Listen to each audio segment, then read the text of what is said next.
I posted on my Facebook this morning. It was not a video, it was just text. Here's what I wrote. Jubilee knows how we can dismantle capitalism. Together. I sit alone in my room 99% of the time. Knowing how to save the world is isolating. Anytime anyone wants to join me in this mission, I am here. When your individual worlds fall apart enough to care, I hope I am still here to help. This world is decaying fast. I have the peaceful, slow revolution. I hope the masses wake up in time. I hope I find the right word/action that brings in the right person. I am doing my part. I can't do a single thing more by myself, and I cannot do the not by myself part myself. Waiting for the other is turning out to be the hardest part. Where are my people? As I have been saying for close to a decade, I can do the meta, but not the mundane. I hope the meta does not eat all of you before the mundane eats me. And that's exactly how I am feeling today. I can do the meta and I can't do the mundane, and nobody wants to believe me on either fucking one of those things. So I'll just keep on doing what I'm doing. There's nothing else to do.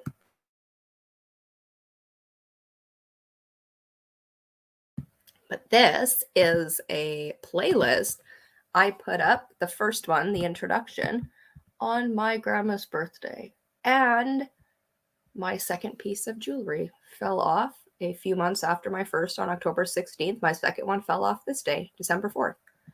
I planned to put the the playlist up. This one would be December 5th, December 6th, December 7th, I do believe, one per day. I did not plan to have the protection jewelry fall off on this day. But I recorded it before that, so I will not mention it. Hello. We are creating a technology cooperative that is owned and operated by us, the user, with a mission to make life better. We are going to run it like never before, with full transparency and democracy. We are going to use it to create the lives that work for us as individuals. In this series of videos that I will be releasing daily over the next couple weeks, I am going to cover how technology is powerful, yet creating it is risky. I will also be covering how when we do it together, it is not only more powerful, but less risky. And therein lies the potential of a technology cooperative. I will be covering what tools we will need for massive collaboration, as well as what we can then create with those tools for massive collaboration. I will be covering how you as an individual can get involved if this project calls to you.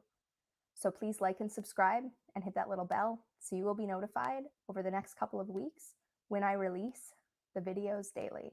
Come help create a better world. Thank you. Hello. This is the first in a series of videos I'm going to be releasing over the next couple of weeks to explain why we are creating a technology cooperative and what that can do for us as an individual, as a society, as a globe, what we can accomplish together. Right now, in our lives, technology is already powerful. The four main companies that own our eyeballs, own our attention, own the gadgets that we choose to be on.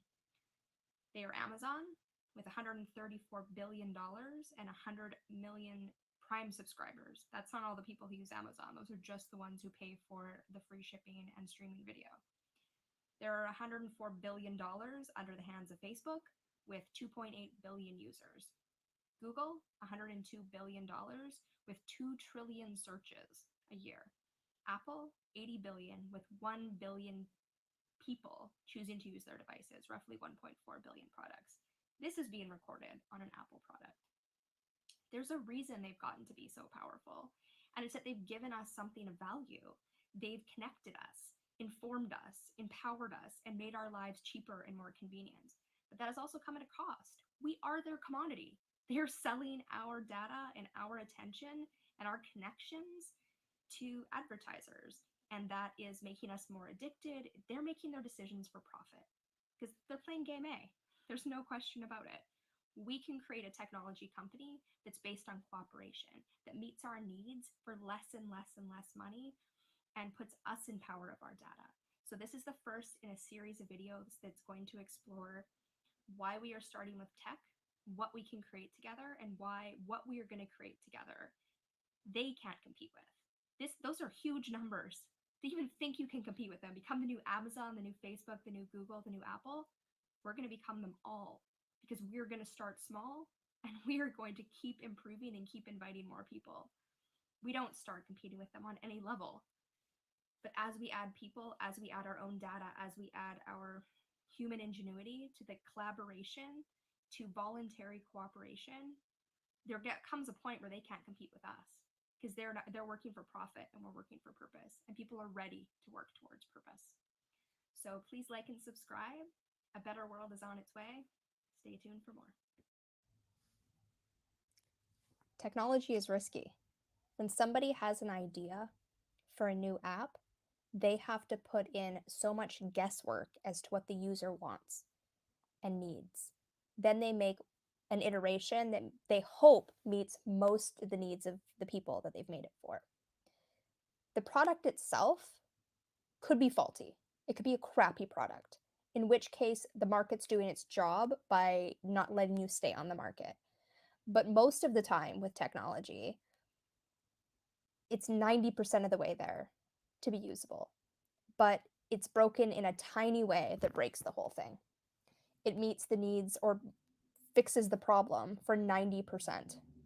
It fixes the problem 90% for some of the people. But that 10% isn't getting you all the way there. And so you're not getting the people on board. And the issue is, even if you have a perfect product, even if the product you create is absolutely amazing, you'd have no guarantee that people are going to find it. Your marketing strategy might be off. You might not be going to the right people. You might have a very niche community that you've created for that is life-changing for that niche, but how do you get it to them? The funding model can often be off, where the funding model itself breaks the mission, or you can't make enough money to stay afloat because you might meet the needs of the people, but they're not willing to pay the price you've set it at, because that's the price you need to stay afloat. It's not necessarily supply meeting demand. It's not meeting your people where they're at. It's just setting the price. This is what we need to be able to break even, because we don't know how to market. And so the funding model can be off. Also, trust and security. With every new app that comes on the market and then goes under in its first year, which is 9 out of 10 of them, it hurts the next ones that come on board. That doesn't really happen in the non-technology space. If there's a new retail store or a new coffee shop on my block and I buy something from it, I might be upset that they go out of business because I liked their product, but it's not going to make me not buy clothes in the future or not buy a coffee in the future because I have the thing. It doesn't hurt me that it went out of business, right? I can't get my favorite cup of coffee, but I still had those cups of coffee. If putting your information on a app is only going to happen if I have trust that you're going to be around in 2, 3, 10 years, then it hurts you to not have security and trust in it, to not have it be transparent, that I can see why I can trust you. Who are you? Why should I trust you? Those are two different problems. Trust in you as a person and you as a company, but also just faith that you're going to be around for any amount of time. One of the other big issues that is risky is the market itself is saturated. So unless you come up with a truly innovative product, you're all competing for the same people. And there's very little that can differentiate you in the marketplace with an app, very little that's proprietary. And so all of the data and all of the people are spread out. And how you win at technology is generally being bought up by one of the big four, because they have the people, they have the money, and they're not spread out. So besides between the four of them.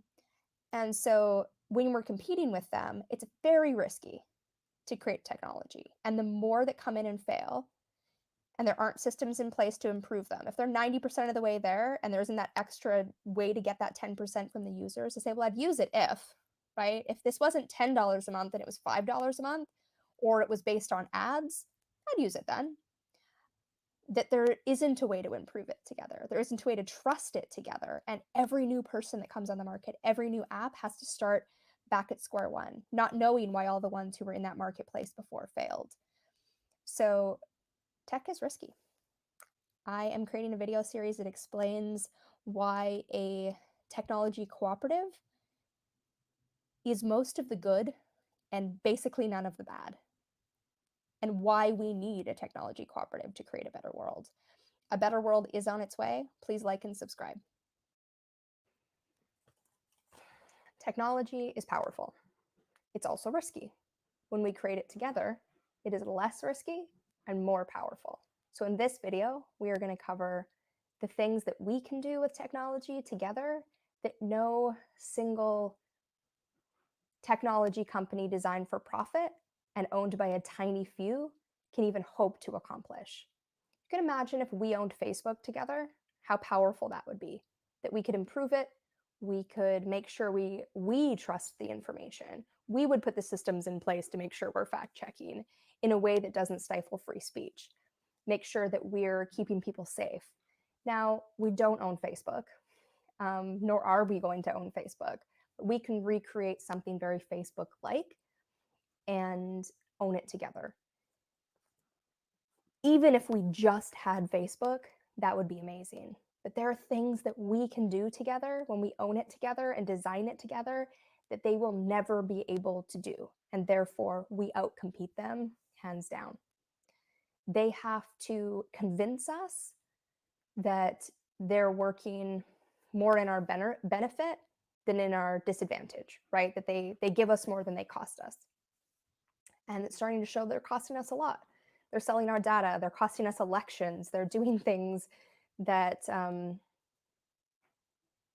the outcome of seeking profit and the outcome of just not knowing what to do about it, not being able to be transparent about it. When we create something together, we empower our members to help us improve it. Tell us what you don't trust so we can make it more trustworthy.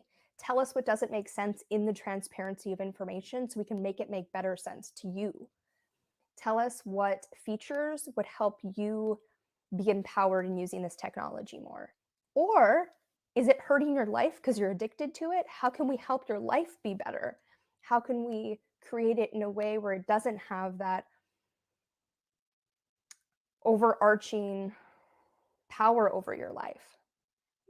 We're creating for our membership, which means we're not creating to make sure you're spending 8 hours a day on social media. We're creating the tools to be able to help you live your best life as an individual by asking you and empowering you to help co-create the tools that help you live your best life.